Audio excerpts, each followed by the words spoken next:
अल्हम्दुलिल्लाहि रब्बिल आलमीन वस्सलातु वस्सलामु अला सय्यिदिल अंबिया वल मुरसलीन मुहम्मद व अला आलिहि व सहबिहि अजमाइन अम्मा बाद अऊज़ु बिल्लाहि मिनश शैतानिर रजीम बिस्मिल्लाहिर रहमानिर रहीम यरफ़इल्लाहु अल्लज़ीना आमनु मिनकुम वल्लज़ीना ऊतुल इल्म दरजात वल्लाहु ख़बीरुम बिमा तअमलून। क़ाल रसूलुल्लाहि सल्लल्लाहु अलैहि वसल्लम इन्नल्लाह तआला यरफ़उ बिहाज़ल किताबि अक़वामन व यज़उ बिही आख़रीन औ कमा क़ाल सल्लल्लाहु अलैहि वसल्लम। जो हज़रात जाने की फ़िज़ा बना रहे हैं उनसे दरख्वास्त है कि गुफ्तगू ज़्यादा नहीं होगी। दुआ जो आपके लिए बहुत ज़रूरी है और आपने शाम से मेहनत की है तो आप नतीजा लेकर के जाएं। अल्लाह की बारगाह में आप अपनी फरियाद रख के जाएं, ज़्यादा बेहतर है। आप जब तक हैं बस 10 मिनट तशरीफ़ रखें और दुआ के साथ ही आप यहाँ से घरों को तशरीफ़ ले जाएंगे। ये हुफ़ाज़ किराम हैं जिनके सरों पे दस्तार रखी गई है और इनकी मोहब्बत में सारे लोग यहाँ मुंतज़िर बैठे हैं। कुरान करीम से मोहब्बत है। ये इदारा जहाँ कुरान की तालीम हो रही है उस इदारे से मोहब्बत है। यहाँ के असातिज़ा जो दीनी खिदमात अंजाम दे रहे हैं उनसे मोहब्बत है। और मोहब्बत बहुत बड़ी चीज़ है। अगर मोहब्बत होती है तो आदमी दिल से कुर्बानी देता है। मोहब्बत के बगैर आदमी ज़िंदगी में मज़ा भी नहीं महसूस करता है। एक सहाबी रसूल हुजूर की खिदमत में आए और हुजूर से अर्ज़ किया, अल्लाह के रसूल एक ऐसा अमल बतला दीजिए कि अल्लाह ताला मुझसे मोहब्बत करने लगे।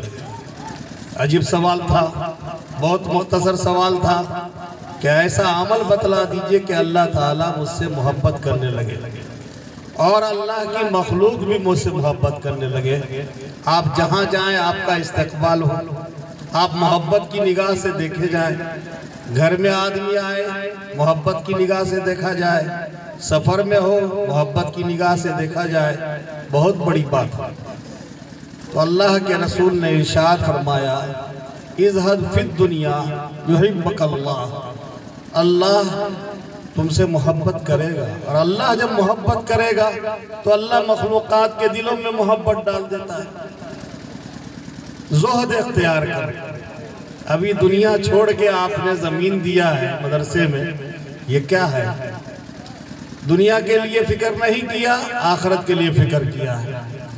कुरान मुक़द्दस की तालीम हो इसके लिए आपने कोशिश की है। हुजूर ने इरशाद फरमाया कि ज़ुहद इख्तियार करो दुनिया में, अल्लाह ताला मोहब्बत फरमाएगा। और दूसरों की तरफ ताक झांक नहीं करो तो लोग तुमसे मोहब्बत करेंगे। लालच किसी का देख के नहीं करें, हिर्स ख़त्म कर दें। हिर्स इस बात की होनी चाहिए कि अल्लाह के यहाँ बुलंदी मिल जाए, इसकी होनी चाहिए। इसके लिए 2-3 काम बस मुख्तसर में बात जो जहन में रह जाए वो कह देता हूँ, वरना जिस वक्त से मैं आया हूँ महीना रहेगा एक बात जहन में बार बार आ रही है कि बहुत पहले मैं आया था एक बार और जवान था उस वक्त में, तो सारे उलमा को ले जाके स्टेज ही पे बैठाया गया और वो स्टेज टूट गया, हम नीचे गिरे और सारे उलमा हमारे बदन पे गिरे। लेकिन मैं मजबूत आदमी था जवानी में, मैं बर्दाश्त कर गया। उसके बाद से तो महीना रहेगा के बाद सोचना पड़ता था। अब जब से यहाँ बैठे हैं तो कोई माशाअल्लाह लहीम शहीम तशरीफ लाते थे और यहाँ जब तख्त हिलने लगता है तो मुझको डर होने लगता है। ज़हन में बात बैठी हुई है। बहरहाल आपने तो आज तारीख बदल दी। कल जो बुनियाद पड़ेगी तो एक तारीखी अमल है वो। और अभी ऐलान हो रहा था कि 12 फरवरी को याद रखें। मैं तो कहता हूँ 1 शाबान को याद रखिएगा। 1 शाबान 1445 हिजरी को याद रखिएगा। ये तारीख ज़्यादा याद करने वाली है। अल्लाह तबारक व तआला ने ये मौका आपको दिया है कि रमज़ान शुरू होने से पहले इस अमल को आप शुरू कर रहे हैं। खैर व बरकत का महीना आ रहा है और उससे कबल आप कुरान की जगह तैयार फरमा रहे हैं। कुरान का महीना आ रहा है, रमज़ान, शहर रमज़ान अल्लज़ी उन्ज़िला फ़ीहिल कुरान। ये कुरान का महीना रमज़ान आ रहा है, उससे पहले उसकी तैयारी आप कर रहे हैं। तो बहरहाल एक दो बात मेरी याद रखिएगा, इसलिए कि जो लोग अपने घरों में किसी बच्चे को चाहते हैं, बच्ची को चाहते हैं कि हाफिज बन जाए, हाफिजा बन जाए, तो एक प्लानिंग होगी ना, जहन के अंदर उसके फवायद होंगे। ऐसे तो नहीं चाह रहे होंगे कि किसी को हाफिज बना। हमारी माएँ और बहनें क्यों चाह रही हैं कि हमारी कोई बेटी हाफिजा हो जाए, है ना? यकीनन जहन के अंदर कोई प्लान होगा। तो इसलिए सबसे ज्यादा जरूरी है वो ये है कि हम क्यों चाह रहे हैं, इसकी नीयत ठीक कर लें। निजामुल मुल्क ने जो इराक के अंदर मदरसा कायम किया तो करोड़ों रुपया का बजट रखा और मदरसा चलाना शुरू किया। तो जब आदमी किसी काम को करता है तो उसका फल भी जाता है देखने कि इसके फवायद क्या है। वो निजामुल मुल्क पहुंच गए मदरसा में, एक तालिब को उठाया, बाबू काहे पढ़ रहे हो? तो माँ बाप ने भेज दिया पढ़ने को। दूसरे को उठाया, बाबू क्यों पढ़ रहे हो? कहा इसलिए पढ़ रहे हैं कि हम तालीम याफ्ता बन के दुनिया को हासिल करें। तीसरे को उठाया, क्यों पढ़ रहे हो? कहा इसलिए कि नौकरी मिल जाए। आजकल मदरसों में कहा जाता है कि तालीम जो दे रहे हैं तो रोजगार से जोड़ने का भी इंतजाम कीजिए। यकीनन रोजगार से जोड़ना यह और भी तालीम है उनके लिए, लेकिन ये तालीम कुरान की तालीम उस काम के लिए नहीं है। तो निजामुल मुल्क ने असातिज़ा से कहा क्यों नहीं मदरसा बंद कर दिया जाए। अगर यही इरादे हैं तो इसके लिए कॉलेजेस काफी हैं, ये तालीमी इदारे दुनियावी वो काफी है। लेकिन गोशे में एक बच्चा बैठा हुआ था मोहम्मद नाम का, उनके वालिद सूद काट के मजदूरी के पैसे से अपने बच्चे को पढ़ा रहे थे।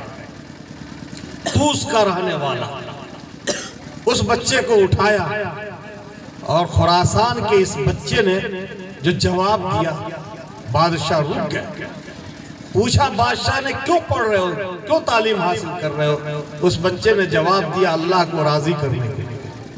ये जवाब सुनना था। बादशाह ने कहा जितने अखराजात, जितना खर्च किया जाए कम। अल्लाह ने जमीन बना के दिया, आसमान बना के दिया, पूरी कायनात बना के दिया। अल्लाह को राजी करने के लिए अगर कोई अमल हमारा हो रहा है तो हमको जिंदा रखने के लिए इससे बड़ा कोई अमल और कुछ नहीं हो सकता। हमारी जिंदगी का ये सब जो आखिरत में जिससे जिंदगी मिलेगी, तो सबसे पहली नीयत तो ये ठीक हो कि हम ये जो काम कर रहे हैं, चाहे हम जमीन दे रहे हैं, चाहे हम इदारा चला रहे हैं, हम पढ़ रहे हैं, पढ़ा रहे हैं, अल्लाह को राजी करने, ये एकदम इरादा होना चाहिए और कोई दूसरा गर्ज नहीं। डॉक्टर बना रहे हैं, ठीक है, वो पेशा है मखलूक की खिदमत करने के लिए। इंजीनियर बना रहे हैं, हर शोबे में हमारा बच्चा होना चाहिए। हम आईएएस तैयार कर रहे हैं बच्चे को और बच्ची को डॉक्टर, ये नीट की तैयारी करवा रहे हैं। जी हमारा मकसद है कि हम खिदमत करेंगे मखलूक की और हर शोबे में हमारी नुमाइंदगी होनी चाहिए। सबसे बड़ी अच्छी सोच, बहुत अच्छी बात। लेकिन इस काम को इसलिए कर रहे हैं कि अल्लाह को राजी करना, ये एक ऐसा खालिस काम। तो एक तो ये बात है कि नियत को ठीक कर लें। माए शिकम में बच्चा आता है, नियत करने लगती है कि मैं इस बच्चे को हाफिज कुरान बनाऊंगा, सोचने लगती है और चुनांचे वो परहेज करना उसी वक्त से शुरू कर देती है जब शिकम के अंदर बच्चा हो या बच्ची। और गोद में आने के बाद तो उसकी ऐसी तरबियत की जाती है कि पूछिए मत। कुरान से तो वालेहाना मोहब्बत ना, ईमान वाला कुरान से मोहब्बत भी करता है और कुरान पढ़ता है और सुनता है और फिर कुरान पे अमल करने की कोशिश करता है ईमान वाला। ये अलग बात है कि कोताहियां हम लोगों से होती, अल्लाह कोताहियों को माफ करेंगे, लेकिन इतना काम करना चाहिए, कुरान से मोहब्बत कीजिए, कुरान को पढ़िए और कुरान पर अमल करने की कोशिश कीजिए।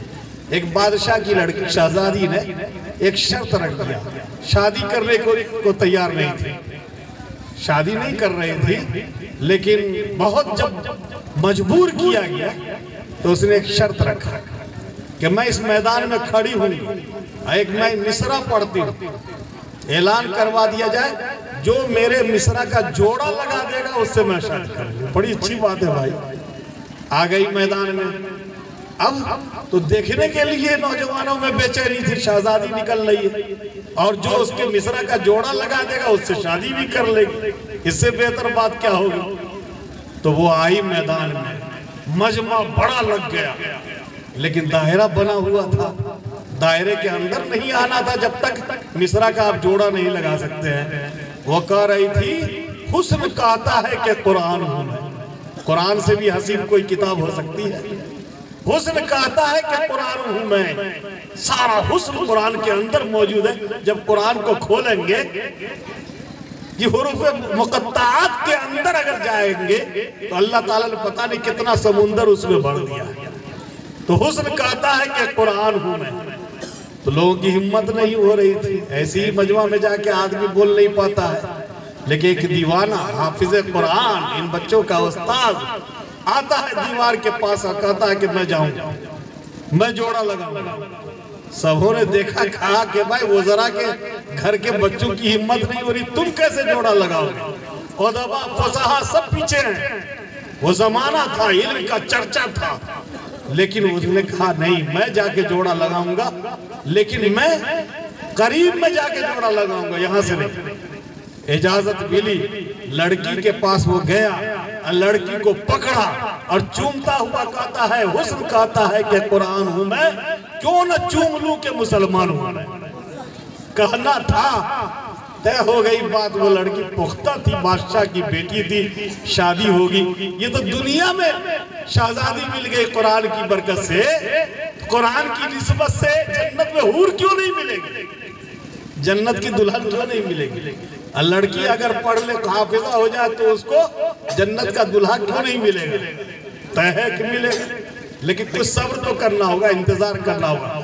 अपने को अभी से खराब हमारे नौजवान कर लेंगे, कुछ नहीं मिलेगा, इसलिए अपनी हिफाजत अभी से करना पड़ेगा। एक लड़की हाफिजा हो गई और उसने कुछ अरबी भी पढ़ लिया हजरत असातिज़ा के सामने ज़ानुए तलम्बुस तह करके। जब शादी हुई तो अब वो जानती थी, उसका शौहर जब करीब गया तो कहा हट के रहिए, दूर रहिए। क्यों? तो मैं कुरान हूं। उसने सीने में कुरान महफूज कर लिया था और सब लोग जानते हैं कि कुरान सबसे ऊपर रहेगा, कुरान के ऊपर दूसरी किताब नहीं रहेगी, इसलिए कहा आप हट के रहिए। लेकिन ये हाफिज तो नहीं था, शौहर आलिम था। उसने कहा मैं क्यों हट के रहूं, मैं तो मुतरजम कुरान हूं, तुम तो सिर्फ कुरान हो, मैं कुरान का तर्जमा हूं। तो भाई बुजुर्गों, ये दुनिया में इनाम मिलता, अल्लाह ताला वादा फरमाते हैं कि इल्म के साथ अल्लाह तबारक व तआला रिफत व बुलंदी अता फरमाते हैं। जो लोग ईमान के साथ और इल्म के साथ जिंदा रहते हैं, अल्लाह ताला बुलंदी अता फरमाते हैं। और अल्लाह के रसूल ने फरमाया कि कौमों को अल्लाह ताला इस कुरान के जरिए उठाते हैं और इस कुरान की नाकदरी के साथ कौमों को गिरा देते हैं। इसलिए कुरान से किसी न किसी दर्जे में निस्बत रहे। कुरान के लिए दरसगाहों की तामीर हो रही है, तो जाहिर सी बात है, ये नहीं सोच के कि 100 रुपया कुछ लग जाना चाहिए, ये सोच के कि हमारी कमाई का एक हिस्सा लगना चाहिए। कुर्बानी देंगे, पसीना आएगा, तब तो अल्लाह की जानिब से रहमत की हवाएं चलेंगी। बगैर मेहनत और कुर्बानी के कहाँ कुछ मिलता है। और जब दुनिया की कोई चीज बगैर मेहनत और कुर्बानी के नहीं मिलती है, तो इतनी बड़ी दौलत, कुरान आपके साथ जाएगा, कुरान आपका मुहाफिज होगा, आपके लिए सिफारिशी बनेगा। तो कुरान करीम जब सिफारिशी बनेगा, कैसे बनेगा? देखिए, कुरान वाला बच्चा आने वाला होता है तो मैंने कहा माँ शिकम के अंदर बच्चे को रखती है, दुआ करने लगती है। और अल्लाह ताला जब देते हैं ऐसे बच्चे को तो बहुत बड़ी नेमत है। हजरत इब्राहिम ने क्या कहा था? अल्हम्दुलिल्लाहिल्लज़ी वहब ली अलल किबर इस्माइल व इसहाक इन्ना रब्बी लसमीउ दुआ। बुढ़ापे में मांगा औलाद, मांगा अल्लाह से, अल्लाह ने कैसी औलाद? इस्माइल और इसहाक जैसी औलाद अता फरमाई, जिनकी पेशानी पे नबूवत का नूर चमक रहा था। तो जब आदमी शिकम में रख के बच्चे के लिए दुआ करता है तो अल्लाह ताला ऐसे ही बच्चा देते हैं। जी कुतुबुद्दीन बख्तियार काकी रहमतुल्लाह अलैह का नाम सुना होगा। माँ के गोद में वली बन जाते हैं। माँ के जरिए बनते हैं। इसलिए मैं कहा करता हूँ अपने भाइयों से कि पहले नेक औलाद से पहले तो उनकी जो गोद आने वाली है, उनकी माँ जो आने वाली है, आप जो बहू की शक्ल में लाएंगे अपने घर में, बच्चे की दुल्हन की शक्ल में जो लाएंगे, वो नेक लाइए, नेक, वो अच्छी लाइए। और नहीं पैसा लेकर के आइएगा, चाहे वो जैसी आ जाए। आजकल जो चला हुआ है कि नकदी हम लोग जो है मनफात देखते हैं, नकदी मिलना चाहिए लड़का वालों को। एक साहब ने कहा कि मौलाना मैं कुछ फाजिल नहीं लेना चाहता हूँ। तो क्या चाह रहे हैं आप? बस देखिए नीट करवा रहे, नीट 80 लाख रुपए खर्च हुए हैं, तो बस मैं ये चाह रहा हूँ कि वो खर्च दे दे लड़की वाला, और उसके यहाँ का मैं पैगाम कबूल कर लेता हूँ। तो आप बतलाइए, वो खरीद के लड़की वाला जब लड़का को लेगा तो लड़का माँ बाप का रहेगा और लड़की उनकी बहू बन करके रहेगी। मैं अल्लाह के खजाने तक आपका हाथ पहुंचाना चाहता हूं, बस ये पैगाम है मेरा। पढ़ाइए, ये दौलत दीजिए और कभी भी भिखमंगा मत बनिए। अगर चाहते हैं आपकी इज्जत बढ़े अल्लाह के यहाँ और आप पाकदामिर रहे दुनिया के अंदर, तो कभी मुफलिसी का हाथ समधी के सामने मत फैलाइए कि हमको नकदी दे दो, मत बेचिए। खुदा की कसम, बेटियां रहमत और बेटे नेमत, क्या फर्क है? रहमत और नेमत में फर्क समझा है? पूछिए उलमाए किराम से। जो भी नेमत मिलती है अल्लाह की तरफ से इम्तिहान होता है। जब आदमी इम्तिहान में पास करता है तो नेमत में बढ़ोतरी होती है। इन शकरतुम लाज़ीदन्नकुम, अल्लाह ताला कहते हैं नेमत का शुक्रिया अदा करोगे, इम्तिहान ठीक ठाक दोगे तो हम तुम्हें बढ़ा कर नेमत तुम्हारा बढ़ा देंगे। और रहमत हर हाल में रहमत है, कोई इम्तिहान नहीं। बेटी की परवरिश कीजिए तो जन्नत बन रही है, बेटी घर में है तो घर जन्नत है, बेटी बीवी की शक्ल में है तो अपने शौहर के लिए, शौहर को अगर सरताज बना लिया तो वो जन्नत है। बेटी माँ की शक्ल में है तो उसके कदम के नीचे जन्नत है। हर हाल में बेटी रहमत है। इसलिए कभी भी बेटी वालों को तंग मत कीजिए, रहमत आपके घर से चली जाएगी।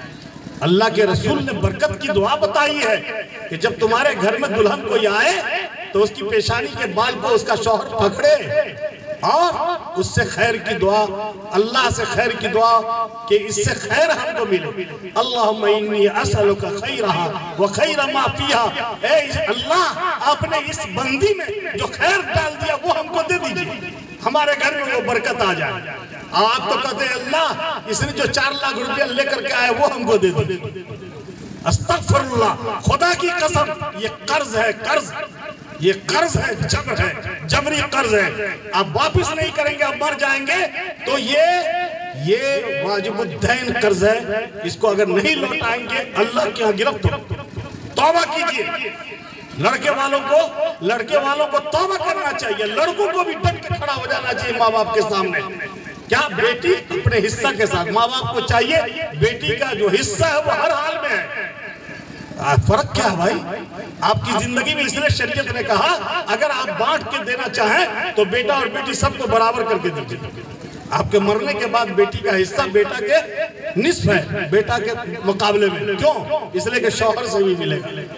लेकिन उस हिस्से से महरूम करते हैं बेटियों को। जिंदगी में घड़ारी जमीन बेटों के नाम लिख देते हैं। ये हम जुर्म करते हैं, अल्लाह के कानून को तोड़ते हैं। यह हक वरासत वो हक है कि बगैर लिखे पढ़े जिनके जो हक है वो मिल जाएगा, आप चला जाएगा। मेरे बुजुर्गों को जरूरत है ना, इस्लाम जो आया हमारे लिए आया ना कि दूसरों के लिए आया। हम कहते हैं हम मुसलमान हैं, इतना नारा लगाते हैं और इस्लाम मानने के लिए कुछ भी तैयार नहीं। इज्जत तो इस्लाम के साथ वाबस्ता होने में, बगैर इस्लाम की इज्जत क्या मिलेगी? खाक और पत्थर मिलेगी। एक आदमी कहता है लिख दीजिए, ये इतना बेहतर है, हमारे लिख देने से कोई बेहतर हो जाएगा? अगर अमाल बेहतर होंगे तो बेहतर होगा। इसलिए मेरे जो सिस्टम गलत हो गया है अपने माशरे में, उसको बदलिए। माशरा के सुधार का जलसा करने से सुधार नहीं होगा। मैं कसम खा के कहता हूँ, आप भी कसम खाइए कि मैं अपने लड़के में हरगिज़ किसी तरह का भी मांग चांग बेटी वालों से नहीं करूँगा। और देखिए अल्लाह इज्जत देंगे आपको, अल्लाह इज्जत देंगे। आज जो हमारी बेटियां दूसरी तरफ भाग रही है या ताक के देख रही है, क्यों? मजबूर है कि उनके पास इतना नहीं है, उनके माँ बाप के पास जी गुर्बत में रात कटती है और बाप माँ 4 बेटियों के बोझ के तले वो दबा हुआ है, उसकी रात नहीं गुजरती है। बेटी माँ बाप के कराने को सुनती है, मजबूर होकर के कदम निकाल देती है कहीं जाकर के।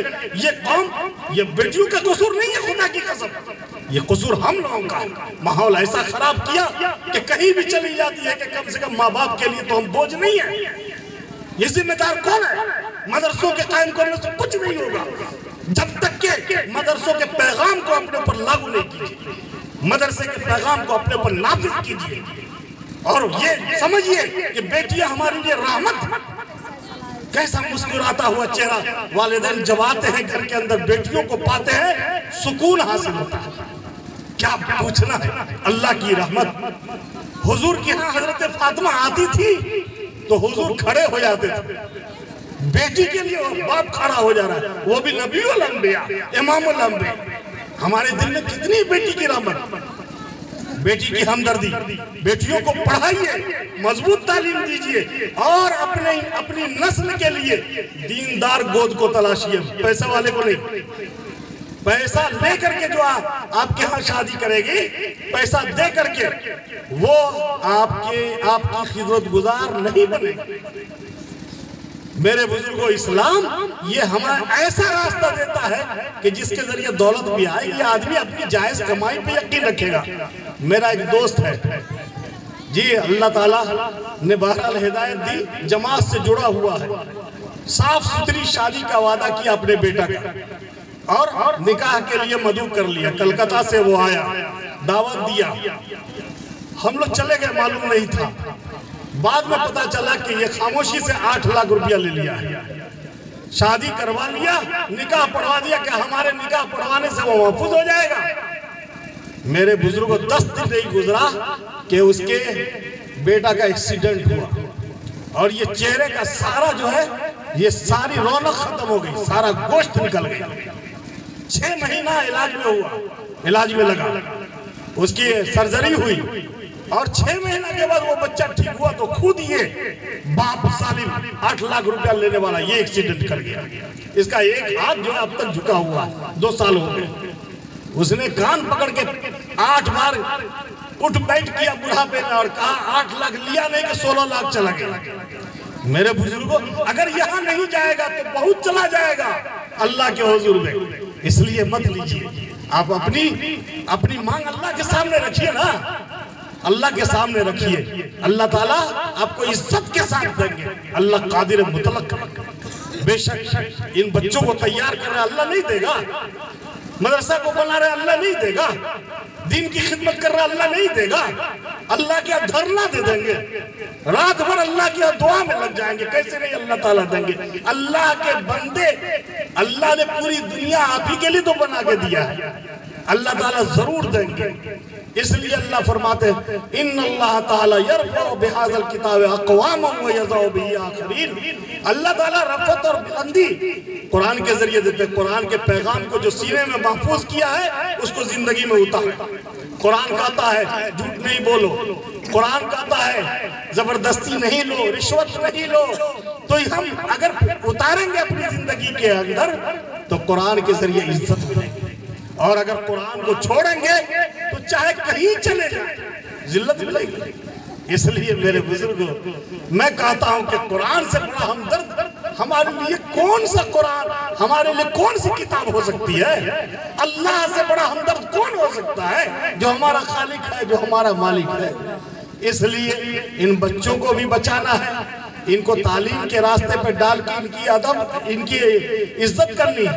अकरमू औलादकुम वअद्दबूहुम, हुजूर ने फरमाया अपने औलाद की इज्जत करो, अच्छा नाम लीजिए, हाफिज जी कहिए। हमारा बच्चा, इससे क्या हम लोग जो है नकारते हैं, बेअदबी के जुमले बोलते हैं। देखिएगा अपने यहाँ एक कौम है जो पूरे मुल्क पे हुकूमत करती है, वो छोटे बच्चों को भी क्या कहेंगे, आहा नहीं बैठ लिए पढ़ेला, आहा नहीं के लिए स्कूल, हम पूरा तुमको जाना था नहीं गए, पहले ही नकारते। जी मेरे बुजुर्गों, इनका इकराम कीजिए कि ये खुद सोचने पर मजबूर हो के इतना लोग इकराम कर रहे हैं, दादा हो के, चचा हो के, अम्मी हो के, इतना इकराम कर रहे हैं। हमको तो अच्छा बनना चाहिए, अच्छा बनने की यकीनन ये कोशिश करेंगे। तो मेरे बुजुर्गों, बहुत आपका वक्त हमने लिया, हमें तो कहा गया था दुआ करने के लिए, लेकिन यकीनन आप वक्त के अंदर ही हैं, 12 बजे के अंदर दुआ शुरू हो जाएगी। बस ये है कि आज़म कर लीजिए कि नीयत हमारी सही होगी अल्लाह को राजी करने के लिए, तो अल्लाह के अहकाम के खिलाफ नहीं जाएंगे, अल्लाह के कवानीन के खिलाफ नहीं जाएंगे, चाहे मुश्किलात जितना झेलना पड़े, कितना झेलना पड़े। अल्लाह ताला जो वादा करते हैं वो पूरा करते हैं ना, हर जमाने में पूरा किए हैं। हजरत मूसा अलैहिस्सलाम के जमाने में जब उनको पैदा होना था तो फिरौनी ने हुक्म का निफाज था, फिरौन ने ये हुक्म लागू कर दिया था कि जो भी इस्राएली बच्चा पैदा हो उसको ज़बह कर दिया जाए। कैसा लगेगा? माँ की निगाह के सामने उसके गोद के बच्चा को लेके ज़बह कर दिया गया। मूसा अलैहिस्सलाम की वालिदा को अल्लाह ने कहा एक बक्स बना लो, लकड़ी का बक्स बना के उस बच्चे को समुद्र में रख दो और हम हिफाजत भी करेंगे और तुम्हारी गोद में पहुंचा के तुम्हारी आंख की ठंडक बनाएंगे। अल्लाह का वादा था, लेकिन कहने वाला सामने कोई नहीं था। कैसे यकीन किया? उसके अलावा कोई चारा ही नहीं था। यकीन नहीं करती तो मूसा को ज़बह कर दिया जाता। इन्होंने ऐसे ही किया, एक बक्स बना लिया, अब बक्स बना के बच्चे को रख दिया। कितना खूबसूरत बच्चा था कि दुनिया में उतना खूबसूरत कोई बच्चा उस वक्त था ही नहीं। क्यों? मूसा अलैहिस्सलाम नबी बनने वाले थे, इसलिए बहुत खूबसूरत थे। उनके चेहरे पे जो मासूमियत थी दिल से जुदा करना बहुत मुश्किल था, लेकिन मूसा अलैहिस्सलाम की वालिदा ने बक्स में रखा। अब बक्स में रखने के बाद बच्चे को समुंदर के हवाला कर दिया। लेकिन मूसा की बहन मरियम थी, मरियम, ये हजरत ईसा की वालिदा नहीं थी, ये दूसरी मरियम है जो मूसा अलैहिस्सलाम की बहन को बहुत बेचैनी हुई। बाबू मेरा कहाँ चला जाएगा, बाबू किस साहिल पर पहुंचेगा। और सच्ची बात है कि भाइयों से बहनों को बहुत मोहब्बत होती है, लेकिन सच्ची मोहब्बत कब बाकी रहेगी? जब आदमी मफाद का नहीं बने, अहकाम इलाही का बने। तो बहन घूमने लगी समुंदर के किनारे कि कहाँ वो संदूक नजर आता है। समुंदर एक के किनारे एक जगह संदूक लग गया, वो बक्सा लग गया, लोग जमा हो गए, औरतें जमा हो गई, फिरौन की बीवी भी आ गई। जब उस बक्स को खोला गया तो अल्लाह अकबर, ये तो बहुत खूबसूरत और बहुत नूरानी चेहरा वाला बच्चा है। सबने सीने से लगाया, लेकिन बच्चा बहुत चीख रहा था। तो क्या चीखना खराब था? वक्ती तौर पे लग रहा है ना कि बच्चा को बेचैनी हो रही है और नबी है तो क्यों रो रहा है, लेकिन इसकी हिकमत तो अल्लाह जानते हैं। अल्लाह ताला उसको रोला करके उसको मकाम पे पहुंचाना चाह रहे थे। तो मुश्किल तो उठाना पड़ता है, तकलीफ बर्दाश्त करनी पड़ती है। कैसे ये बच्चा सीना पकड़ ले, कैसे ये दूध पी ले, हर औरत कोशिश कर रही थी, खुद बादशाह की बीवी भी कोशिश कर रही थी, लेकिन बच्चा दूध नहीं पकड़ रहा था। तो यही पहुंची उनकी बहन मरियम, जाहिर नहीं किया कि मैं बहन हूँ, वरना तो फिरौनी समझकर ये फिरौन ये इनको इस्राएली समझ के उस बच्चे को फिर ज़बह कर देते। इसलिए कहा कि ये बच्चा अगर फला झोपड़ी में एक बूढ़ी औरत है उसको पहुंचा दो तो लगता है ये बच्चा उनके दूध को पी लेगा। औरतों को ख्याल आया बच्चा की जान जा रही है, बेतहाशा रो रहा है, जिस तरह आप इमाम साहब के पास लेके भागते हैं, तो इसकी जान कैसे बचाई जाए। तो झोपड़ी वाली औरत को लाया गया, वही थी हजरत मरियम। किसी को पता नहीं था। हजरत मूसा की वालिदा हजरत आना मरियम की रहनुमाई पे उनकी माँ सामने आई, गोद में बच्चा दिया गया, बच्चा ने सीना पकड़ लिया, दूध पी। अल्लाह को पसंद नहीं था कि ये बच्चा मासूमी के जमाने में कोई हराम दूध पिए, हराम ग़िज़ा वाले की दूध पिए, बल्कि पाकीज़ा माँ का दूध पिए। इस दूध का असर पड़ता है। और जिसको आप पैसा दे करके जिसकी शादी करेंगे, पैसा दे करके जिस लड़की को लाएंगे उसके बाप को मार के लाएंगे, भला बदलाइए आपको जायज दूध मिलेगा, उस बच्चे को अच्छा दूध मिलेगा, पाकीज़ा दूध मिला। मूसा अलैहिस्सलाम की परवरिश हुई और फिर मूसा अलैहिस्सलाम को अल्लाह तबारक व तआला ने जो जमीन के ऊपर कामयाबी दी, वो तारीख का हिस्सा है, कुरान का हिस्सा है। तो मैं अर्ज करना चाहता हूँ, आखिरी वाकया कह करके बात खत्म करता हूँ कि देखिए पाकीज़गी का कितना असर पड़ता है। हजरत उमर फारूक, बहुत मशहूर किस्सा है, रात में गश्त कर रहे थे, एक झोपड़ी के पास रुके तो अंदर से आवाज आ रही थी, माँ बेटी को कह रही थी, बेटी दूध में पानी मिला, पैसा ज्यादा मिलेगा। बेटी कह रही थी, अम्मी जान खलीफतुल मुस्लिमीन ने ऐलान किया है दूध में पानी मिला के मत बेचो। आज तो कितना ऐलान है, लेकिन अब तो पानी में दूध मिला करके बेचा जाता है, अब बल्कि उसकी भी जरूरत नहीं है, पाउडर मिला के लोग बेच देते हैं। गैर ईमान वाला करता है तो करता है, हमारा ईमान वाला भी सोचता है कि एक गिलास से 2 गिलास कैसे बनेगा, कहाँ से फलाह आएगा। हजरत उमर फारूक रजी अल्लाह ताला अन्हु आवाज सुन रहे, बेटी कह रही, अम्मी जान ऐसा नहीं कीजिए, खलीफतुल मुस्लिमीन ने ऐलान किया है कि दूध में हरगिज़ पानी मिला के मत बेचो। माँ कहती है, बेटी खलीफतुल मुस्लिमीन रात के तारीकी में कहां से आ गए, वो कहां से देखेंगे, तुम दूध में पानी मिलाओ। बेटी कह रही है, खलीफतुल मुस्लिमीन नहीं देख रहे, लेकिन हम सब के अल्लाह, खलीफतुल मुस्लिमीन के अल्लाह तो देख रहे हैं, इसलिए ये मत कीजिए। हजरत उमर फारूक ने कहा, घर का नंबर नोट करो, घर पे निशान लगाओ। वापिस आ गए, दिन में अपने खादिम असलम को भेजा, उस घर में जाके देखो वो लड़की यतीम है, शादीशुदा है, गैर शादीशुदा है, पता लगा के आओ। मालूम ये हुआ कि लड़की यतीम है, वालिद इंतकाल कर गए, उनके सर पे वालिद का साया नहीं, और वो लड़की गैर शादीशुदा है। क्या हमारा दिल कहेगा कि अल्लाह यहाँ खजाना रखे हुआ है, इस खजाने को ले लो। हजरत उमर फारूक ने कहा, जाके पैगाम दे दो, मेरा बेटा है आसिम, हजरत अब्दुल्ला इब्न उमर के भाई हजरत आसिम, कहा मेरा बेटा आसिम, मैं आसिम से उनकी शादी करूंगा। जिस लड़की का इतना ख्याल ऊंचा कि अल्लाह देख रहा है, दूध में पानी मिला के नहीं बेचूंगी, हजरत आसिम से शादी किया, निकाह किया। अल्लाह ताला ने उससे फिर एक बेटी दिया जिनका नाम था उम्मे आसिम। उस पाकीज़ा रिश्ते से उम्मे आसिम पैदा हुई, और उम्मे आसिम का लड़का हजरत उमर बिन अब्दुल अजीज, जिन्होंने खिलाफत राशिदा की याद को ताज़ा कर दिया।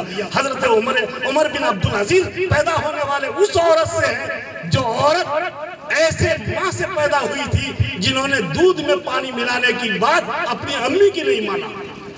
अगर ये पाकीज़गी आ गई, हमारा नौजवान बेटा जब पढ़ लेगा, बेटियां पढ़ लेगी, कहेंगे नहीं अब्बा हुजूर ऐसा नहीं, मांग मत रखिए, मांगिए, अल्लाह से मांगिए, तो आसान हो जाएगा बचना। माशरे को देखेंगे दूसरा ले रहा है 2-4 लाख, हम क्यों नहीं लेंगे, बल्कि इतना माशरे को खराब कर दिया कि अगर बेटा के लिए मांग नहीं रखता है बेटा वाला, तो लोग समझते कि बेटा में कोई ऐब है। अरे भाई हमारा बेटा ऐबदार ही रहेगा, लेकिन हम मांग नहीं रखेंगे, ये जिम्मेदारी हम लेकर के नहीं जाएंगे। तालीम दीजिए, आरास्ता कीजिए, और इस वबा से, इस वबाल से, मौलिक चीज से अपने माशरे को, समाज को बचाइए। शादी को आसान कीजिए ताकि हमारी बच्चियां ईमान के दायरे में रह करके अपनी हिफाजत कर सके। अल्लाह रब्बुल इज्जत से दुआ करें इस इदारे के लिए भी और इदारे से वाबस्ता जितने हजरात हैं, चाहे वो मर्द हैं या हमारी माएँ और बहनें हैं, कि अल्लाह ताला बेहिसाब अपने खजाने के दहाने को खोल दे, जितना लेना मांग लेंगे अल्लाह से। अल्लाह रब्बुल इज्जत हम सबको अमल की तौफीक अता फरमाए। व आखिर दावन अल्हम्दुलिल्लाहि रब्बिल आलमीन।